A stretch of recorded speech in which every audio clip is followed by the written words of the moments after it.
warm welcome from Geo Connect Asia. I'm joined by Stefan, and like you can see, we are surrounded by a drone and we are surrounded by a handheld lidar. So before we jump into the conversation, Stefan, why don't you introduce yourself and your company? Yeah, sure. So my name's Stefan Hrabar. I'm co-founder and chief strategy officer of Emesent. We're a company based in Australia, head office there, but we have a global presence around the world with customers and resellers. Fantastic. So why don't you walk me through these amazing stuff that we are seeing right in front of us? And I want you to start with the handheld lidar because I think that's way more cooler. So why don't you talk us through I will walk, fly, and drive you through the... Fantastic. So yeah, what our core product is the HoverMap device. So it looks like a typical handheld laser scanner, which it is, but it's a lot more than that as well. Emesent started out of a robotics company, a robotics research group in Australia called CSRO. That's my background, robotics and drone autonomy. And we developed HoverMap as a device which can be mounted on a drone to provide autonomous flight capabilities for drones, allowing them to fly in GPS-denied environments like underground in a mine or in tunnels or inside buildings. And we realized the same technology can be used to generate accurate maps as well. So HoverMap's a two-in-one system that provides autonomy when it's on a drone, and it provides land-based mapping. As you can see, it can be mounted on the drone. It's got a quick release mechanism which allows you to easily take it off the drone and connect on a handle. That's kind of really cool. So you can use it as a handheld scanning device. We can put it on a backpack, and you can use it as a backpack scanning device, or mount it on a vehicle and do vehicle-based scanning. But yeah, the big difference is you can put it on a drone and it will fly the drone for you in very difficult to reach places.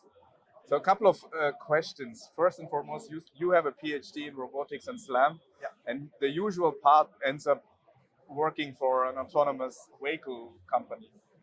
We had this conversation before we came on camera. So do you want to walk us through why you decided to go in this direction and not work for one of the bigger automotive players? Yeah, I mean, I've always been fascinated with flying things, not just driving things. I mean, autonomous vehicles and autonomous drones have their challenges, and I just found the drone space more interesting and challenging and bigger variety of applications. Yeah, autonomous cars obviously doing well, but I don't think they've lived up to many people's expectations.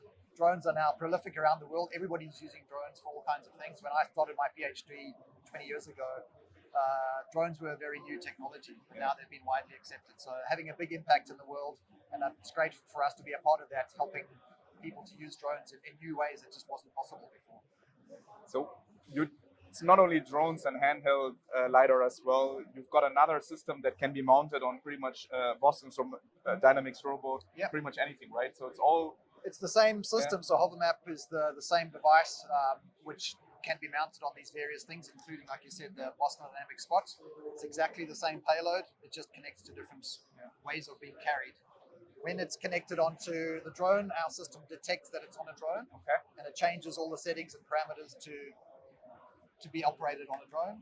When you mount it onto something like the Boston Dynamics spot, it detects that, and then it goes into spot mode and allows spot to navigate into places that it can't usually go. So what are the main application areas? Where's the main benefit with your system? Is it in mining? Is it in agriculture? Where do you see the biggest benefits? In general, it's industries that have challenging places that are hard to access, where you don't want to send people, but you still need to capture data every day, LiDAR data or images. So obviously mining is a very strong use case, and that's where we started. There are many places in underground mines that are very dangerous. You can't send people there, but they still need to go every day and scan to monitor progress, look for any hazards, anything that's going wrong. So mining is a very strong use case. Obviously in construction or AEC, there are many examples similar where it's hard to reach. If you're building a tunnel or building a building, you might not be able to access those areas. So you can use autonomy when it's on the drone, or if you can access the areas, you can use it as a handheld device. Okay, before we wrap up the interview, I have exactly two questions for you. One, which area are you most excited about, and where do you see the biggest challenge? For me, I think what's exciting is the potential for this technology to have impact in different industries. We've already seen quite a big change in the way that most mines capture data underground now. even in just 5 years since we launched the product, minds have changed in the way they capture data now using systems like this. So to me, it's exciting to see how that could sort of become a change in the AEC market and other markets as well as we introduce more autonomous capabilities, helping to have safer operations, keeping people out of dangerous places, capturing data more autonomously, and how that can sort of speed up many workflows in construction and other industries. The second question was about challenges. You're right.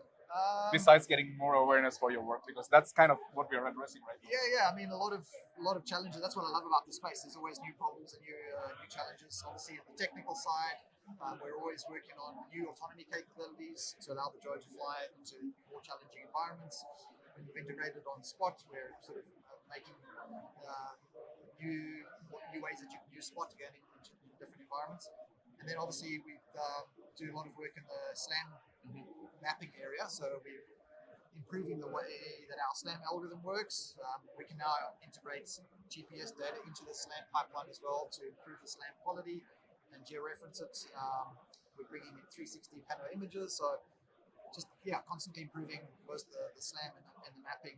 A lot of challenges, but I guess that's what I love as an engineer as well. That's what our engineers live for, is solving these challenges. Then have fun solving challenges, and I hope you have a wonderful time at Geo Connect Asia. Thanks. Yeah, thank you.